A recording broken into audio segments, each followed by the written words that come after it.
Hello everyone, আমি চলে এসেছি আজকে সানডে ফান্ডে বলে কথা। তো সকাল থেকেই আমি তোমাদেরকে কী করলাম দেখাবো। সবার প্রথমে তোমাদেরকে দেখাই যে সানডে মানেই হচ্ছে আমার চুলটাকে প্রচণ্ড যত্ন করার দিন। তো মাথা ঘষেছিলাম আজকে আমি, ঠিক আছে, মাথা ঘষে তোমাদের সাথে গল্প করতেও এলাম একটুক্ষণ যে কী করবো না করবো। খুব সিক্রেট একটা জিনিস তোমাদেরকে আমি শেয়ার করি যে আমি এই 1-1.5 মাস আগে হেয়ারটা স্মুথনিং করেছিলাম। তো সানডে সপ্তাহে 2 থেকে 3 দিন আমাকে হেয়ারের খুব প্রচণ্ড পরিমাণে যত্ন নিতে হয়, কারণ যদি যত্ন না নিই তাহলে আমার হেয়ারটা এমনি পড়ে একদমই ড্যামেজ হয়ে যাবে, আর চুল উঠে আমি পুরো ন্যাড়া হয়ে যাব। তোমরা যেটুকুনি চুল দেখতে পাচ্ছ সেটাও দেখতে পাবে না। তো দেখো আমি চুলটাকে কিভাবে যত্ন করি।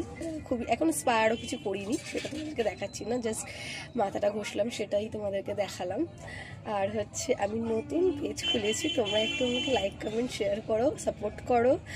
তোমরা আমাকে খুব প্রচণ্ড পরিমাণে সাপোর্ট করো।